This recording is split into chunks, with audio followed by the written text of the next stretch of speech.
Bueno, muy buenas tardes para todos. Estamos en el curso de modelos y paradigmas de programación de la maestría y del doctorado de la Escuela de Ingeniería de Sistema de Computación y al que asisten también los estudiantes de pregrado en modalidad de trabajo de grado. Hoy es viernes 10 de septiembre y bueno, estamos en el segundo encuentro sincrónico. Hola Lina, ¿cómo estás? Segundo encuentro sincrónico y el objetivo es empezar por escuchar cómo les ha ido, todas las dudas que tengan sobre lo que han estado estudiando, si tienen dudas sobre lo que han visto en los videos y vamos resolviendo las dudas que tengan. Quiero recordarles, voy a compartir aquí, recordarles, ¿qué se me hizo eso? Quiero recordarles que aquí en la web del curso, en por qué conceptos y paradigmas de programación, en actividad general de evaluación, hay una actividad que solo 2 de ustedes 5 llenaron.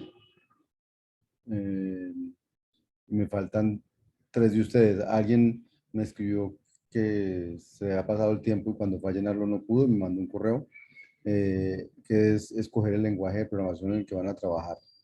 Entonces, llenar una encuestica que dicen yo voy a trabajar con tal lenguaje de programación. Hasta ahora tengo 2 respuestas enviadas. Le puse hoy que terminaba otra vez el próximo domingo para darles tiempo de aquí hasta el domingo a que por favor me llenen con qué lenguaje de programación piensan trabajar el análisis que hay que hacer en el curso. Eh, Aprovecho, alguno de ustedes me preguntó, me pidió, profe, yo quisiera escoger este, es un lenguaje que no conozco y que no. Entonces, bueno, ustedes pueden escoger un lenguaje que no conozcan o pueden escoger un lenguaje que conozcan muy bien. No hay ninguna prevención o ninguna restricción al respecto. ¿Por qué escoge uno un lenguaje? Pues porque quiere analizarlo. ¿Cuál escoge uno para analizar? Uno puede escoger uno que uno no conozca porque entre otras van a encontrar que las técnicas, digamos, más bien los conceptos que vamos a dar en este curso realmente le permite aproximarse para conocer eh, el lenguaje que quiera conocer sin necesidad eh, digamos, de tener que adentrarse en todas las vericuetos sintácticos que traen los lenguajes de programación hoy en día. Obviamente le dije al estudiante que me escribió que analizar uno nuevo tal vez tenga más trabajo que analizar uno que uno conoce, pero igual el ejercicio es analizar un lenguaje de programación. Entonces, ustedes escogerán, a veces, también le dije, si es un lenguaje que usted quiere conocer y que tiene muchas ganas, pues puede ser la ocasión de decir, voy a empezar a usarlo, a conocerlo, y de una vez voy analizándolo con lo que se va haciendo en el curso. Me parece muy bien eso. Entonces, cualquiera de las dos opciones está bien, pero por favor, déjenmelo escrito en la encuesta para yo saber con qué lenguaje van a trabajar. No lo uso sino al final para saber en qué me van a entregar ustedes. Yo no lo uso para reorientarlos ni nada de esas cosas. De hecho, a veces me ponen lenguajes de programación que yo nunca había oído en mi vida. A veces ponen lenguajes de programación que uno lo ha oído todo el tiempo y bueno, y digamos que cuando alguien hace un trabajo sobre un lenguaje que ya es muy conocido y que muchos han escogido, pues yo tengo tantos modelos y tantas cosas que yo ya sé muy bien qué tipo de análisis pueden hacer sobre esos lenguajes. Cuando escogen un lenguaje nuevo, pues hasta yo mismo voy aprendiendo de lo que van a hacer. Entonces, cualquiera de las dos opciones está bien, pero por favor, déjenla aquí en esta encuesta que está aquí en lenguaje de programación escogido, por favor. Entonces, durante las semanas que no nos vimos, ustedes debieron, digamos, ver todo lo que tenía que ver con la introducción, conceptos generales y conceptos específicos. Esta parte era hacer una pasada por todos, digamos, por todos los conceptos muy rápidamente, que los conceptos que vamos a ver muy rápidamente. Y luego, en, eh, y luego en el modelo, en el modelo de programación declarativa, en estas primeras dos, introducción y variables declarativas, que son las que había para ver esta semana, pues están los videos sobre qué es el modelo declarativo y los primeros conceptos sobre variables declarativas y ahí, y hasta ahí en principio ustedes debieron preparar. Entonces, y estudiar. Entonces, estoy abierto a todas las preguntas que tengan sobre esos temas. No sé si alguien quiere empezar por hacer alguna inquieta, pues, alguna pregunta al respecto de alguno de los temas. O si todo es clarísimo y nadie quiere preguntar nada, pues nos vamos para un quiz. Pero típicamente no sucede eso. Y pregunten sin pena, que no hay necesidad de que eso no pasa nada. Vinieron a revisar mis computadores.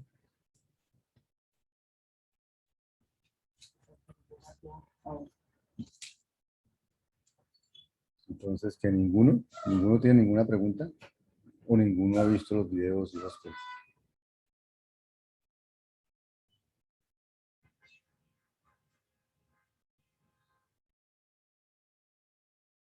O sea, para todos es muy claro, toda la vida habían escuchado hablar de las variables declarativas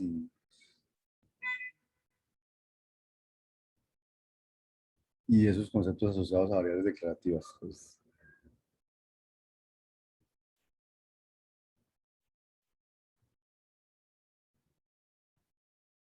están muy calladitos, ¿qué les pasa? Profe, pues, sí, un poco tímidos. No, profe, pues de pronto de lo que usted estuvo mostrando y como en los videos que se hacía sobre Mozart, no sé, de pronto lo de función perezosa se me enredó un Sí, poco, de eso, pronto eso, lo eso, de, sí. sí, bueno, de pronto como algunos casos específicos que usted Pero mostraba ahí, pero pues digamos que lo que, lo que pasa es que sí, lo que pasa es que ahí es un pasón rápido, pero después vamos a ir sobre ajá, cada uno de esos temas.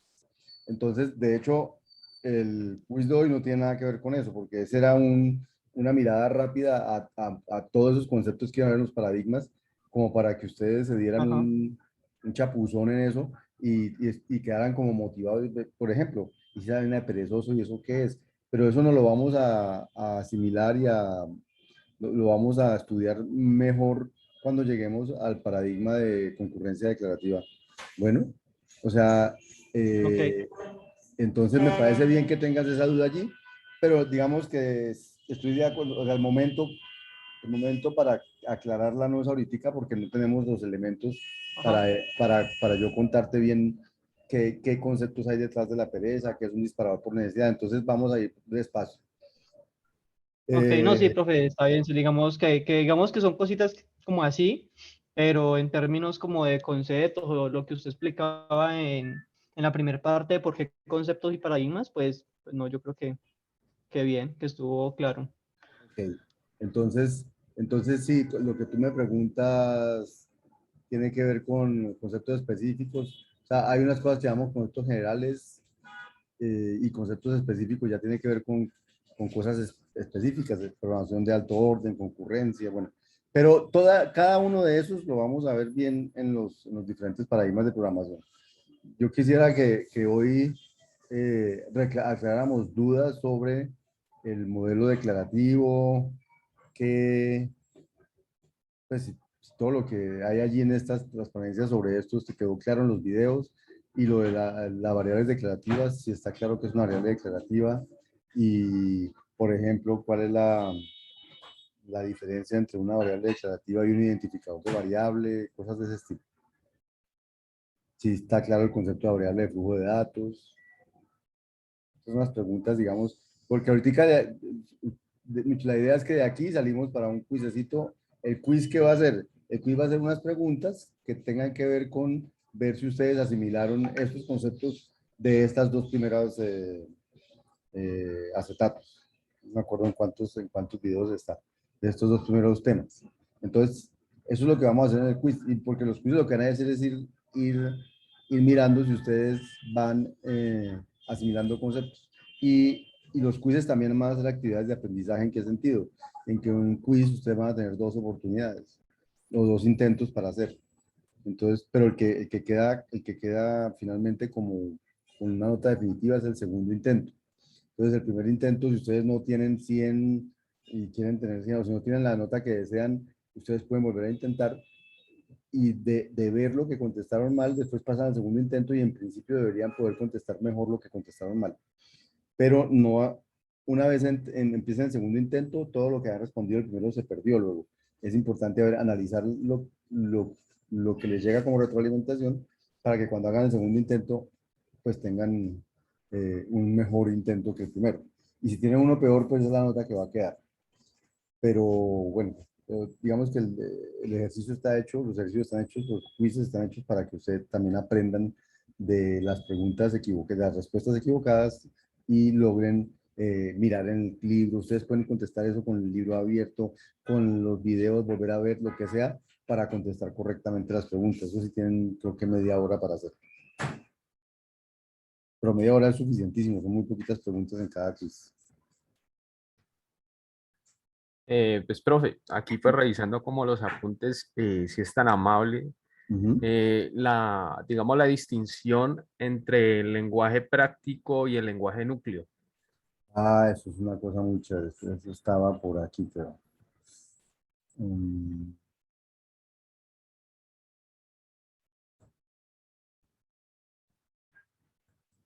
Eso.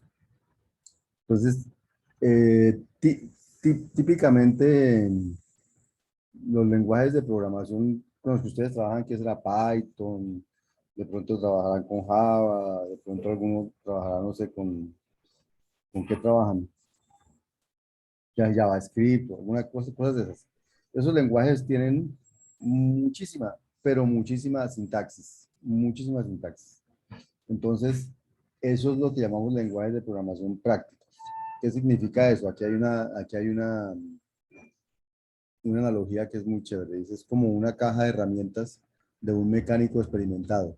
Yo no sé si ustedes han visto la caja de herramientas de un mecánico. Esa vaina tiene llaves de un lado, llaves del otro, cosas de todo estilo, ¿cierto? Hay muchas herramientas diferentes para muchos propósitos distintos y todas tienen una razón para estar allí, porque sirve para eso, sirve para eso. Pero también hay, hay quienes andan con una caja de herramientas básica, en la que tiene una llave inglesa, en la que tiene tal vez un destornillador, no sé qué, y también son capaces de defenderse con eso, para cualquier cosa. Entonces, el lenguaje de núcleo es como esa caja de herramientas básicas que sirve para hacer lo mismo que está la otra, solamente que de pronto si lo hiciera solo con herramientas básicas, le toca hacer más vueltas, más cosas, que si lo hace con las herramientas ya indicadas que le ahorran trabajo, le ahorran tiempo, digamos, con las herramientas más precisas o más sofisticadas, llamémoslas así. Entonces, en los lenguajes de programación pasa exactamente lo mismo y lenguajes de programación como C, por ejemplo, es un lenguaje, no sé si han visto alguna vez el libro original del lenguaje C, no sé si alguna vez lo leyeron o no, entonces se los busco aquí. eh, hay, ¿Cómo es que se llama? Kernighan Ritchie. El libro original del lenguaje C es un libro, es este que hay aquí, es uno chiquitico, no sé si ustedes lo han visto alguna vez. Eh, es un libro que tiene, no sé, tendrá 100, 120 páginas, no sé cuántas tendrá, pero el lenguaje de programación C, el librito de Kernighan y Ritchie, que son los creadores del lenguaje C, es un libro que tiene,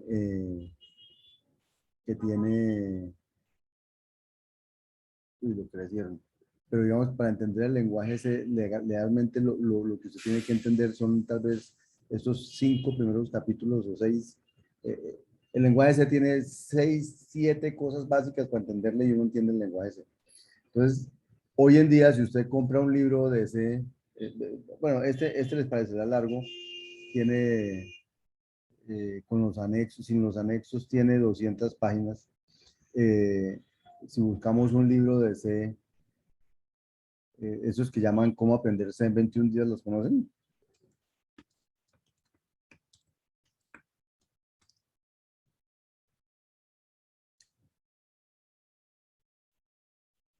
No sé si los conocen, pero esos libros tienen, no sé si logramos ver aquí el índice. No lo logré ver, o sea, lo logro ver aquí.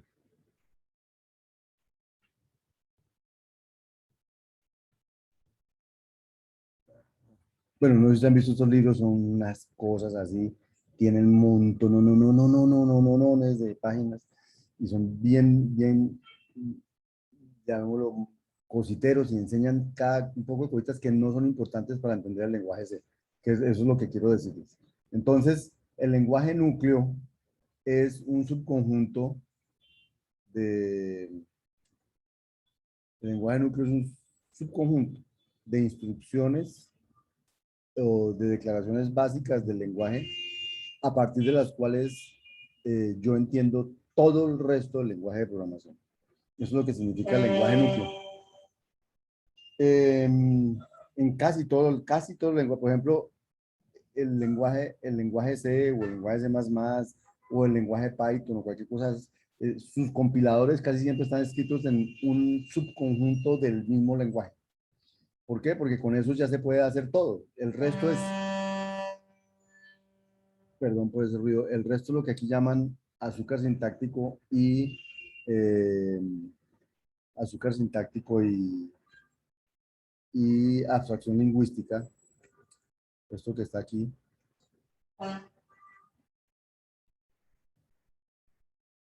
Eh, cuando tiene un lenguaje núcleo, que tiene 5, 6, 7 instrucciones, pero su lenguaje práctico no tiene solo eso, su lenguaje práctico tiene 200, 300. Eso quiere decir que todas las otras se escriben en función de esas 8, 7 básicas. Entonces, esas otras que se escriben en función de las 8, 7 básicas se dividen en dos. Unas que se llaman abstracciones lingüísticas, que son como conceptos nuevos que no había en el lenguaje, pero que los escribo a partir de los que ya habían en el lenguaje. O sea que su construcción no depende de tener conceptos nuevos implementados allá abajo, sino que son conceptos que yo implemento a partir de los que ya existían. Entonces, el ejemplo típico aquí, vamos a ver, todavía no lo tenemos claro, es la creación de funciones en OZ, porque las funciones en OZ realmente no existen, lo que existen son los procedimientos, y las funciones en OZ se crean a partir de los procedimientos. Y el segundo concepto es azúcar sintáctico, que ya no son conceptos nuevos en el lenguaje de programación, sino abreviaciones. Entonces, el lenguaje dice, pues para usted declarar una variable, cada que usted declara una variable tiene que decir, por decir algo, defina A, defina B, defina C. Pero usted podría escribir defina A, B, C. Entonces, ese defina A, B, C es una abreviación para no escribir 3 veces defina A, defina B, defina C. Entonces allí no hay conceptos nuevos y no hay abreviaciones. Entonces esas se llaman azúcar sintáctico. Entonces un lenguaje núcleo tiene un conjunto básico de instrucciones del lenguaje a partir de las que las tengo que entender muy bien, que me tienen que decir muy bien su semántica y que cualquier otra cosa que tenga el lenguaje, que no esté en el lenguaje núcleo, la entiendo a partir de traducciones al lenguaje núcleo. Ya se llamen abstracciones lingüísticas o azúcar sintáctico, todas terminan traduciéndose al lenguaje núcleo. Entonces, para yo entender el lenguaje, solo necesito entender las 7 u 8 instrucciones. El resto todas se explican en función de las que ya están ahí. ¿Cómo? Por la traducción que uno diga que hay que hacer. Esa es la idea del lenguaje núcleo. ¿Quién me preguntó? ¿Jorge? Sí, probé. No sé Ya si ahí, quedó clara la idea. sí, sí, ya me queda más clarito, porque pues me estaba era guiando como por el modelo que tenía como el libro, porque pues estaba así como variando entre las dos, Sí, y sí. pues ahí pues tenía como esa inquietud, pero pues ya con No, eso pero digamos más simple. bueno, pero el libro tiene un lenguaje núcleo, el libro, digo, el libro habla de un lenguaje núcleo, pero el lenguaje núcleo del que habla el libro es el lenguaje núcleo de Mozart, ¿cierto? De OZ. Entonces, y ejemplifica estudiar un lenguaje a partir de un lenguaje núcleo con este lenguaje OZ. Pero créanme que los lenguajes que ustedes trabajan típicamente, todos se pueden reducir a un conjunto de instrucciones nucleares y todo el resto seguro que se puede traducir a esas instrucciones o declaraciones nucleares. Bueno, ¿qué más preguntas tienen, muchachos? Sí, de hecho, para la próxima, para dentro de una semana, ya van a ver, ya van a haber visto esto del lenguaje núcleo, su semántica y otras cosas. Y procedimientos como registros y como valores.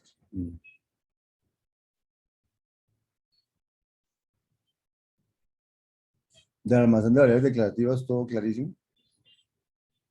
Ya llegó Oliver. Hola, Oliver, ¿cómo estás? Hola, profe. No, estaba perdido, no encontraba el link para la clase. ¿Y qué hizo? Escarbar el campo hasta que lo encontré. Ah, pues ya sabes entonces dónde está, ya no lo voy a Sí, perder. sí, ahí está en Un aviso, un un aviso. aviso del foro, sí. Sí, sí, bien. Eh, entonces, estamos, Oliver, preguntando si tienen dudas, inquietudes sobre lo que han visto para lo que han visto del modelo declarativo esta semana.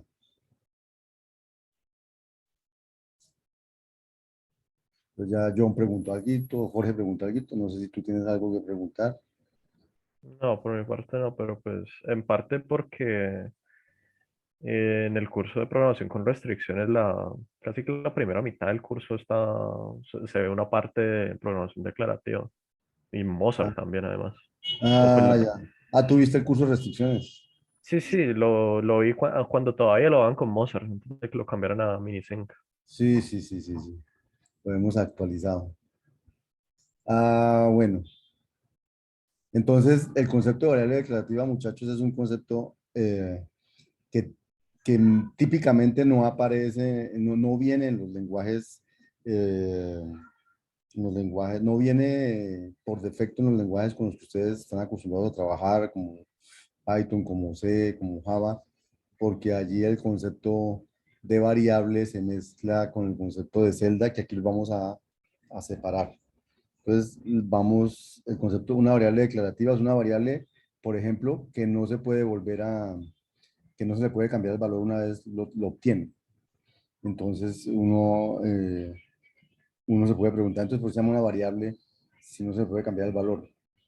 Entonces, se llama variable porque cuando uno la declara, cualquier valor puede llegar ahí.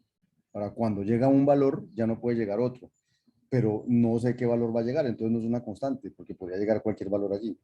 Solo que una vez llegue, ya no puede cambiar. Entonces, ¿qué es lo que tienen de bueno esas variables? Que esas variables de una u otra manera, como no pueden cambiar de valor, yo las puedo usar naturalmente como uso las variables en matemáticas, cambiar iguales por iguales, donde haya una X, poner la X, porque yo sé que esa X siempre va a significar lo mismo, póngala donde la ponga. Eso es lo agradable de las variables declarativas. Eh, y vamos a ver con el desarrollo del curso que con ese concepto podemos programar sin ningún problema muchas que ustedes están acostumbrados a programar con variables no declarativas, se programan con variables declarativas sin ningún problema.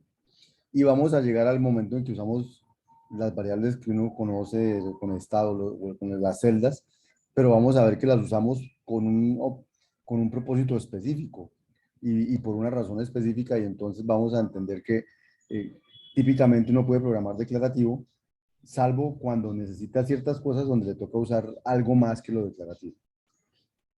Entonces, el almacén de asignación única es el concepto básico de este lenguaje. Él tiene un almacén de variables declarativas y el almacén de variables declarativas es un almacén en donde yo guardo valores,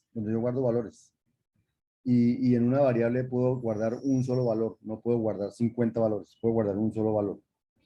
Los valores, entonces hay varios tipos de valores en OZ, todavía no hemos llegado allá, creo, eh, varios tipos de valores, pero digamos mm, los típicos naturales son los números, y entonces aquí hay los números, o por ejemplo las listas, cosas de ese estilo. Entonces aquí hay ejemplos con números o con listas. Eh, o registros, en realidad son registros, la principal razón por la que hay ejemplos con registros es porque los registros me permiten crear valores parciales. ¿Qué es un valor parcial? ¿Qué es un valor parcial? ¿Alguien me dice?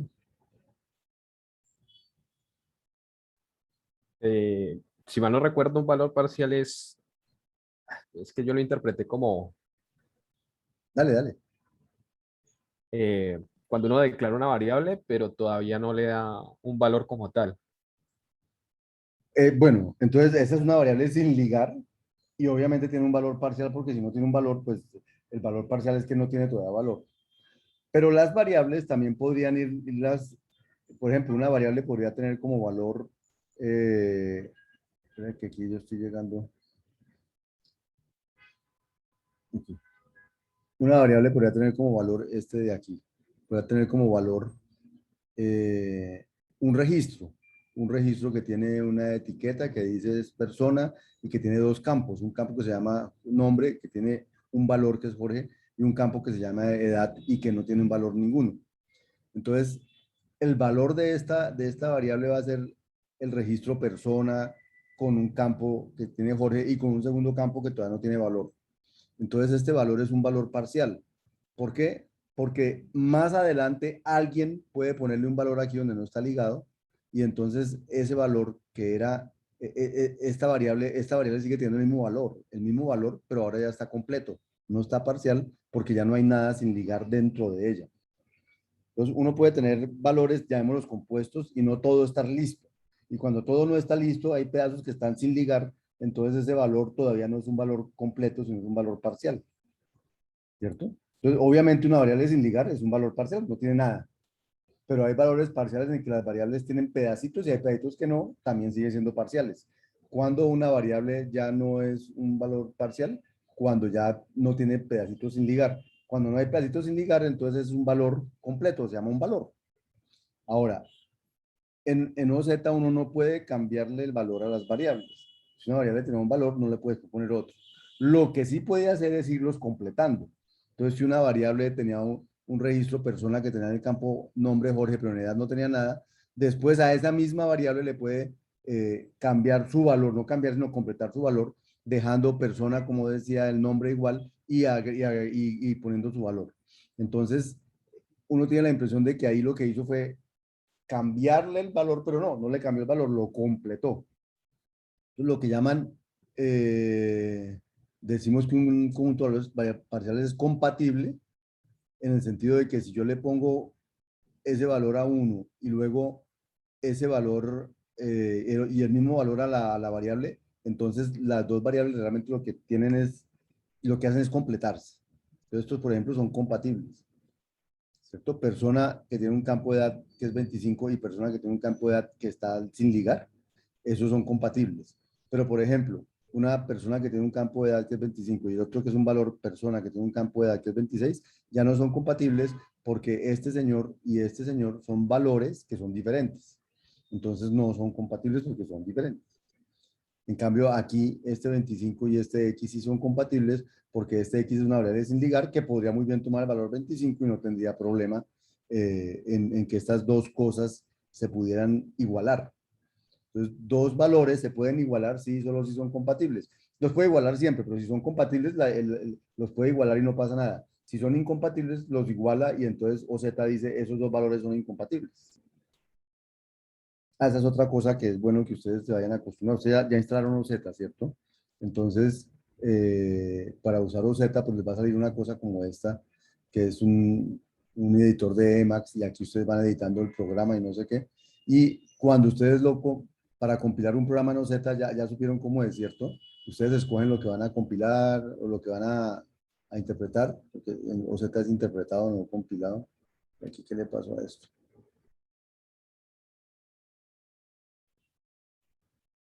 No sé por qué no me deja editar. Vale, es un segundo.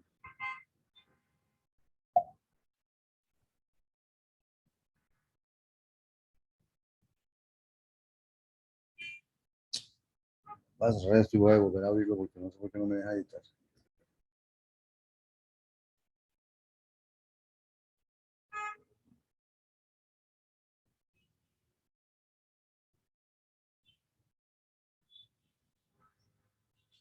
Entonces, Profe, en el campus está subido el código de los ejemplitos que usted trabaja. No, a propósito. Ok. Lo hago, pero digamos, lo hago a propósito, entre otras cosas, porque quiero que ustedes tengan que escribir pedacitos y eso, pero ustedes los pueden tomar de aquí, ya les muestro cómo. Ustedes los pueden, pero no es tan, pero es a propósito. Ah, Es bueno. a propósito porque quiero que ustedes como que repitan los ejercicios, hagan, y si yo los doy, lo que hacen es correrlos y no les tocó sufrir con el editor, ni con la sintaxis, ni esas cosas. Yo necesito que ustedes no sufran, pero digamos, aprendan a usar esas cosas con los ejemplos fáciles, no con los ejemplos más complicados, no con los talleres, sino con los que están ahí ya vistos. Entonces, quiero que ustedes digamos, los repliquen, y por eso no los he subido nunca. No sé si alguien los ha puesto en alguna parte, pero pues yo, a mí no me, pedagógicamente he pensado siempre que no me gustas, que no quiero hacerlo. Entonces, pero es para que ustedes lo tengan que hacer. Bueno, digamos, yo no sé si ustedes ya vieron cómo es eso, hasta si me está funcionando. Si ustedes escogen el pedazo que quieren correr y lo corren y le dicen aquí sí, ¿dónde no era? Le dicen aquí en el menú de OZ, le dicen fit región, o sea, él compila esa región que hay ahí, o fit line, compila la línea en la que está parado, o fit buffer, compila todo el buffer, todo lo que hay en el archivo, en este caso voy a hacer región, y típicamente cuando dicen browse algo, le sale aquí en el browser, se llama el browser, le salen las respuestas, lo que él sacó. Entonces, ¿por qué era que le estaba diciendo eso? Porque, porque diría ya, yo estaba hablando, era de compatibilidad, no compatibilidad. Bueno, entonces, si ustedes, voy a quitar lo que es. Si ustedes le dicen a OZ, ya me acuerdo por qué llegué allá. Entonces le dicen X es igual a 5, ¿cierto? Y después les dicen X es igual a 6, digamos. Entonces, cuando ustedes, voy a correr solo hasta aquí, solo este pedacito, sin el X igual a 6. Cuando ustedes corren ese pedazo, entonces él debió correr, él dijo, ya declaró 5, bueno, corrió y aquí le van saliendo cosas que ustedes tienen que ir aprendiendo a ver, porque aquí le van a salir los errores o las cosas. Si llegan a decir luego X igual a 6, voy a correr ese fit line. También hay unas maneras rápidas de correrlas, control punto, control L, corre la línea, o control U, control R, corre la región. Entonces voy a correr esa línea que dice X igual a 6, inmediatamente salen aquí errores. Entonces, ¿cuál fue el error que salió? Él dijo, usted trató de hacer 5 igual a 6 y eso no se puede. Eso quiere decir que esos dos valores no eran compatibles. Y no eran compatibles, pues porque 5 es un valor y 6 es otro y son diferentes. ¿Sí? Eh, Eso es lo que llaman compatibles. También en OZ hay registros. Entonces, ese es el ejemplo que había allí. Por ejemplo, una persona y el campo, no sé, llamémoslo edad. Vamos a ver aquí 15 y otra, Y es otra persona que su campo de edad tiene, no sé, mm, no está todavía determinado. Vamos a ponerle, hay una manera de ponerle un Z, un valor sin ligar, que es como el underscore. Entonces, voy a correr estas de aquí. Me pongo a ver y él dijo, ya declaré X y Y. La X y Y anteriores ya se perdieron porque esas nuevas declaraciones las sobrescriben. ¿Sí?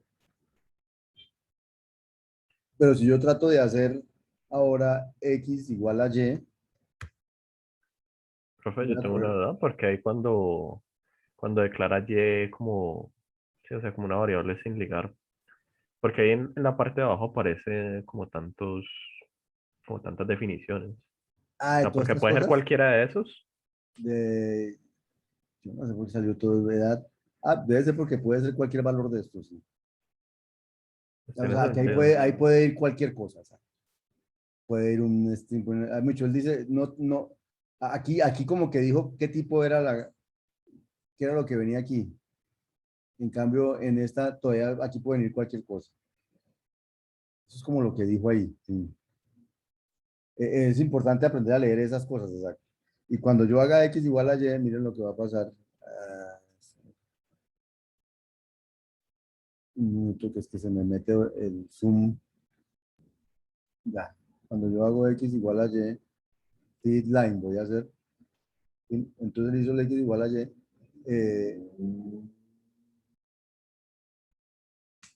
No lo había puesto en el browser, pero bueno, voy a ponerlo en el browser. Voy a poner en el browser X y voy a poner en el browser Y.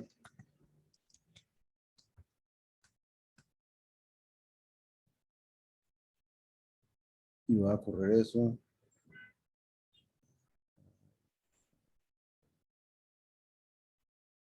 Entonces ya las dos son iguales. No pasó como con el 5 igual a 6, que sacó un error y dijo que 5 era igual a 6, no podía aceptarlo.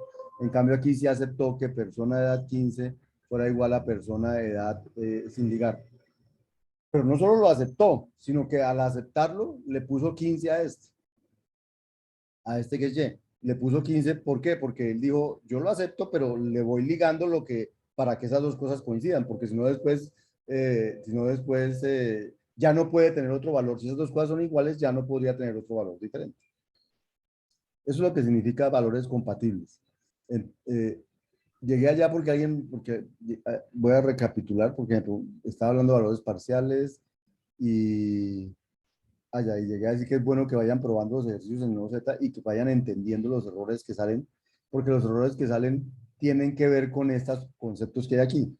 El primer error, el más recurrente al principio para ustedes que no están acostumbrados a usar variables declarativas, es ese de usar una variable una variable para tener valores diferentes, y entonces el interpretador de OZ siempre les va a decir no puedo.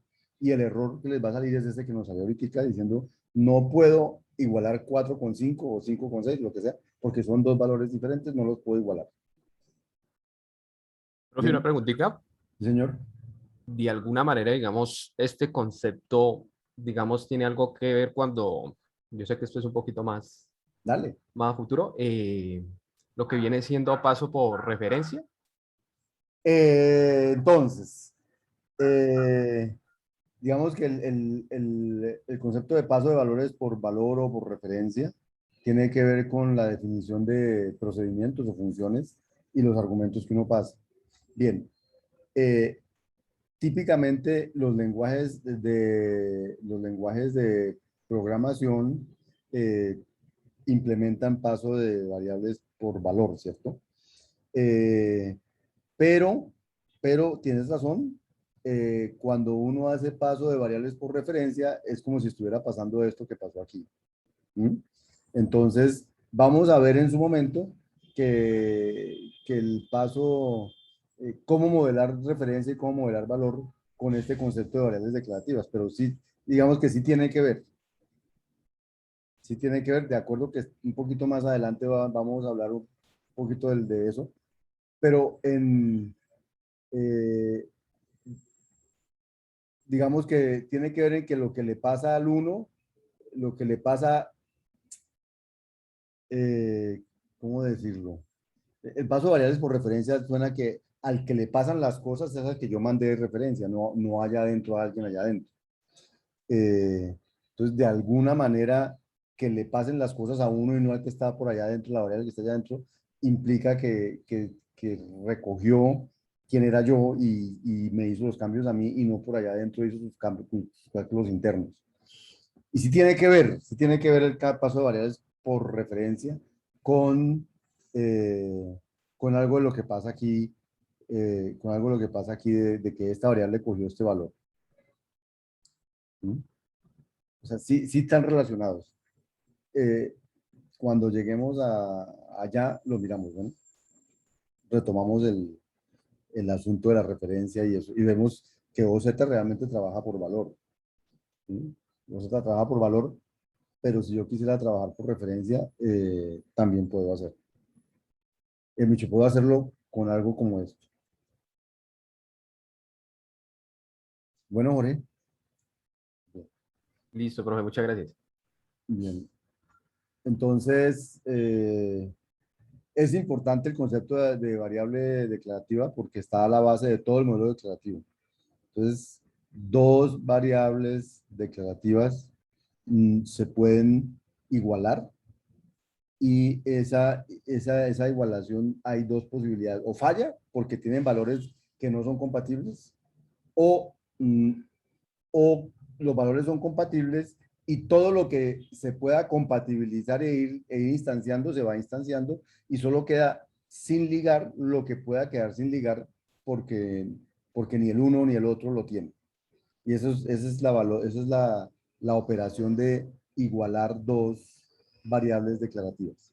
De hecho, si las dos variables declarativas están sin ligar, igualarlas significa que las dos van a apuntar al mismo sitio. Como aquí pasa. Si X es una variable sin ligar, Y es una variable sin ligar y me las igualan, me dicen X igual a Y, entonces lo que va a pasar internamente es que las dos apuntan a lo mismo. Y apenas le ponen valor a la una, las dos quedan con el mismo valor, las dos quedan apuntando a la misma parte. Y esto lleva a un punto importante de entender en los lenguajes de programación, es que los lenguajes de programación hay unos, en los lenguajes de programación hay un momento donde se crean las variables y un momento donde se ligan las variables. Entonces, en muchos lenguajes de programación, esas dos cosas pasan al mismo momento. Entonces, yo declaro X es un entero y le digo es igual a 5 o es igual a 8. Y si no le digo, el compilador me dice, señor, le faltó decirme el valor de ese variable. Entonces, quiere decir que el momento de creación de la variable es el mismo momento de darle valor a la variable, ligar la variable. Pero hay lenguajes donde no, donde primero, perdón, hay lenguajes, no, entonces, bueno, hay lenguajes donde usted la puede primero crear y luego usar.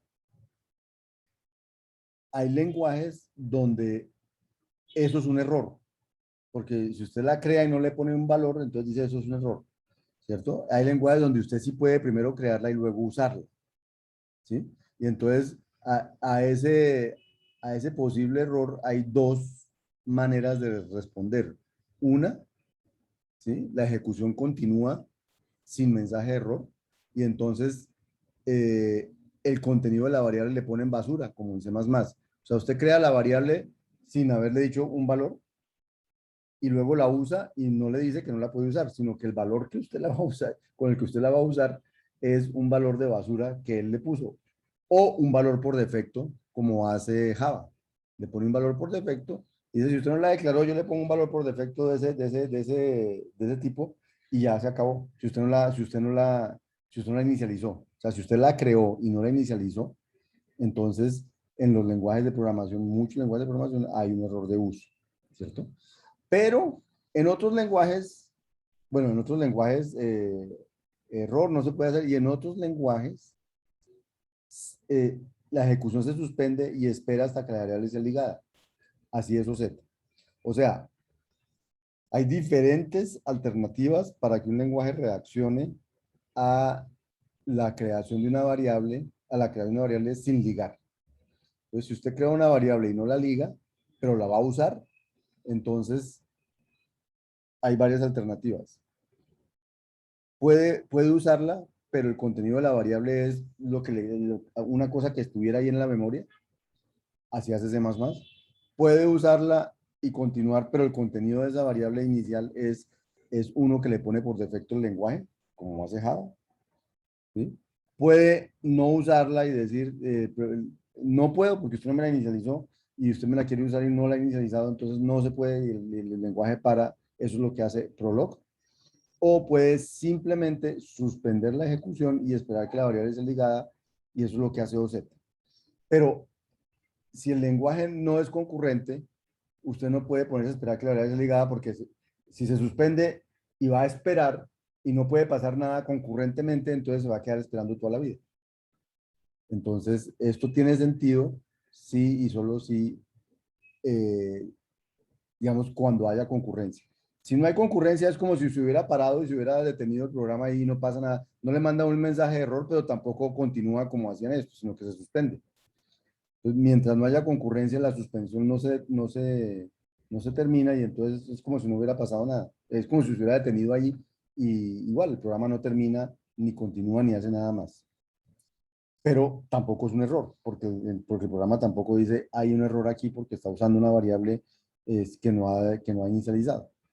Entonces, en OZ ese es el comportamiento y a veces a uno le pasa que pone a correr un programa y no pasa nada y no pasa nada, pero no le manda error y resulta que es que está suspendido porque está esperando el valor de una variable y el programa que uno hizo es un programa secuencial y entonces pues nadie le va a poner valor a esa variable, luego no hay nada que hacer y eso ahí se traba.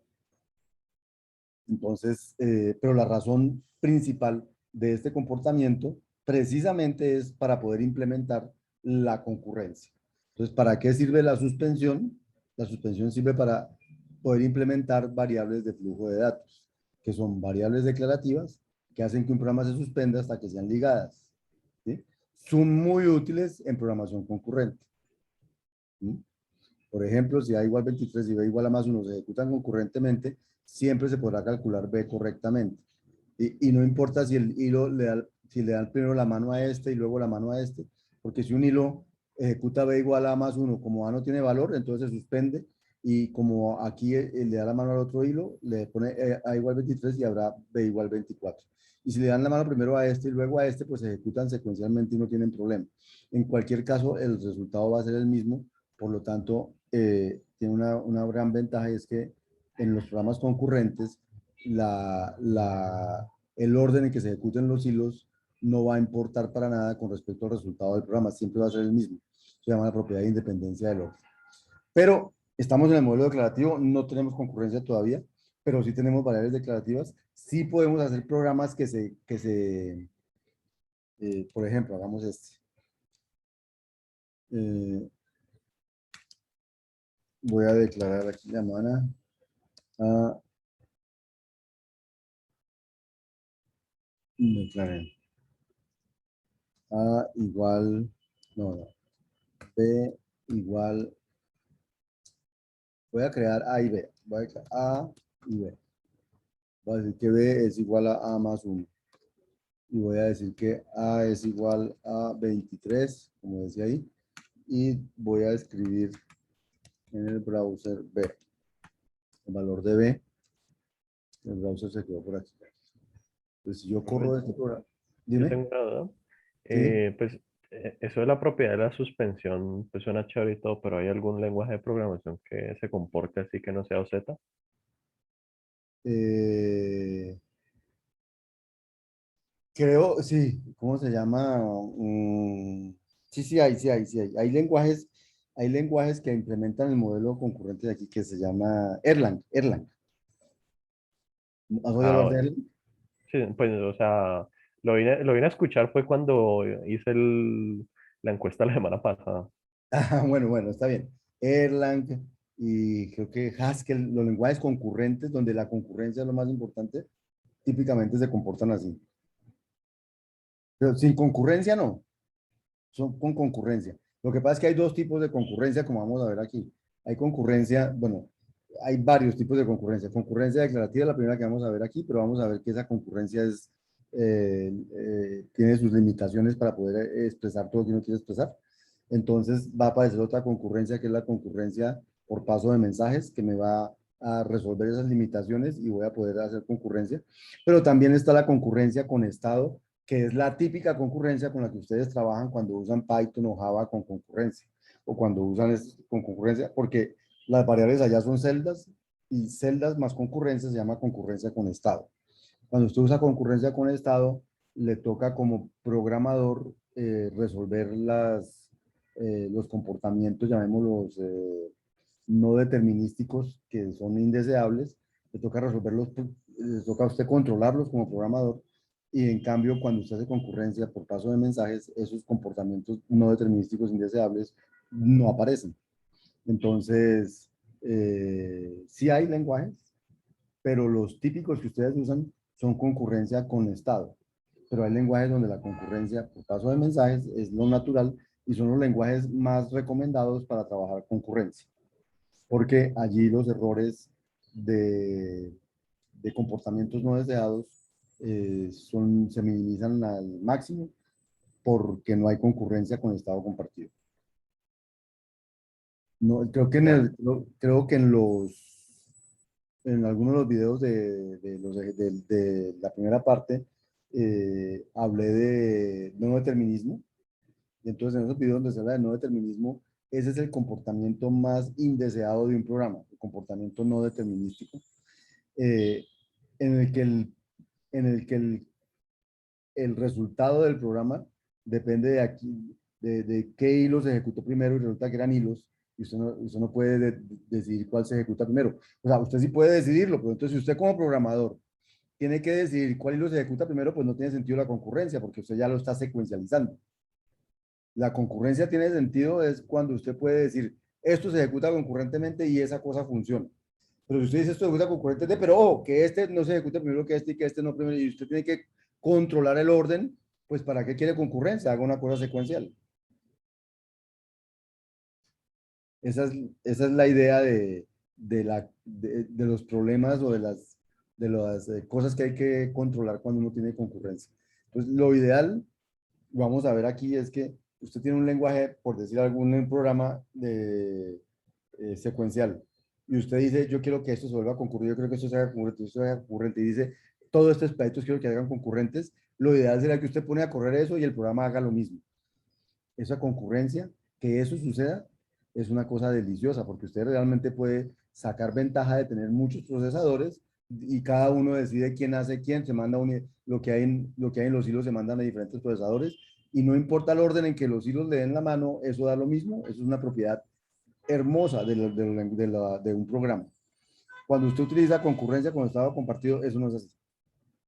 Entonces esa propiedad se pierde y la tiene que controlar el programador, y eso es aburridísimo, por eso hacer concurrencia con estado, y por eso no está aquí, porque esa es la concurrencia que a ustedes les enseñan cuando les enseñan concurrencia con semáforos, con candados y no sé qué más cosas, con transacciones, pero ese es el tipo de programas que yo no quisiera que ustedes hicieran cuando hagan algo concurrente. Entonces, por eso no me gusta traer ese paradigma aquí pero eso es un paradigma también. Entonces voy a correr esto y cuando lo corra, pues eso debe fallar, ¿cierto? Debe fallar, no va a fallar. No va a pasar nada, no voy a ver nada. Entonces aquí no pasó nada, ustedes no vieron en el browser nada, porque él vino a ejecutar el b igual a más 1 y ahí está, ¿cómo se llama? Suspendido. Suspendido. Si yo logro ejecutar el a igual 23, si lo hago ejecutar, inmediatamente eso se destraba. Van a ver, lo voy a ejecutar solo esa línea, a igual 23, pero eso es como ejecutar concurrente, como que logré meterme por un ladito a ejecutar un pedacito. Entonces voy a ejecutar esa línea, a igual, y pin, inmediatamente salió el b igual 24. Porque lo que estaba detenido ya pudo continuar y funcionó. ¿Sí? Entonces esa es la idea de suspensión, y la suspensión me permite, entonces, ¿qué pasó? Resultó que A es una variable de flujo de datos porque por A fluyó el 23 para poder calcular B.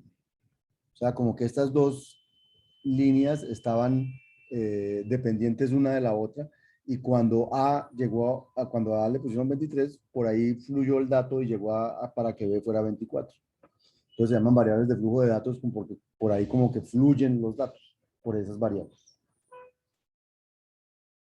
Sirven para sincronizar procesos, para sincronizar hilos y cosas de ese estilo. Pero eso lo vamos a ver cuando vamos bien concurrencia. Por ahora, en el modelo declarativo, lo importante es entender que una variable declarativa eh, puede declararse sin inicializarla y puede usarse sin que tenga valor. Solo que ese uso sin que tenga valor produce una suspensión, no un aborto del programa, no un fallo del programa. ¿Cómo ocurre en los lenguajes típicos? Usted declara una variable y la va a usar sin que le haya puesto valor, y o le pone un valor por defecto, o le coge un valor basura, o le produce un error, pero no se queda suspendido. los lenguajes que la dejan suspendida, como preguntó Oliver, típicamente son lenguajes en los que van a implementarse la concurrencia por paso de mensajes o la concurrencia declarativa o cosas así, no solo concurrencia por estado, porque para ellos no existe esa noción de suspensión.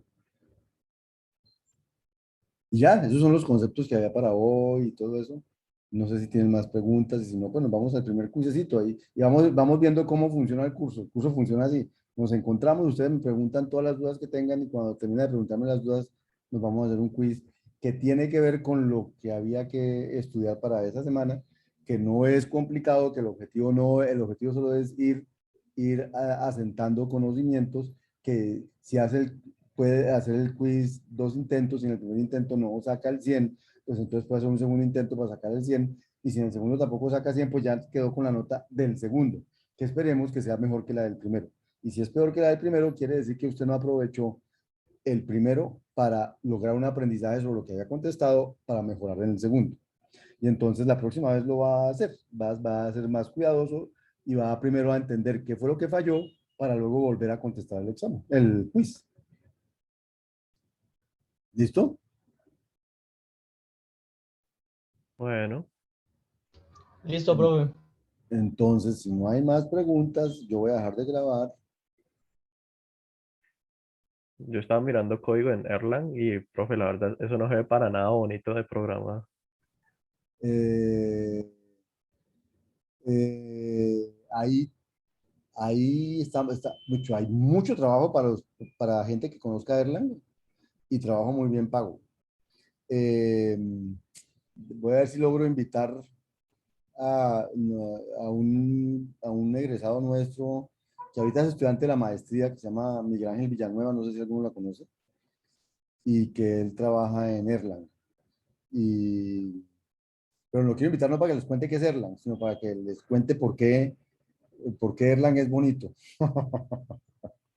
La belleza de los lenguajes depende de para qué los use usted y depende de entenderlos también.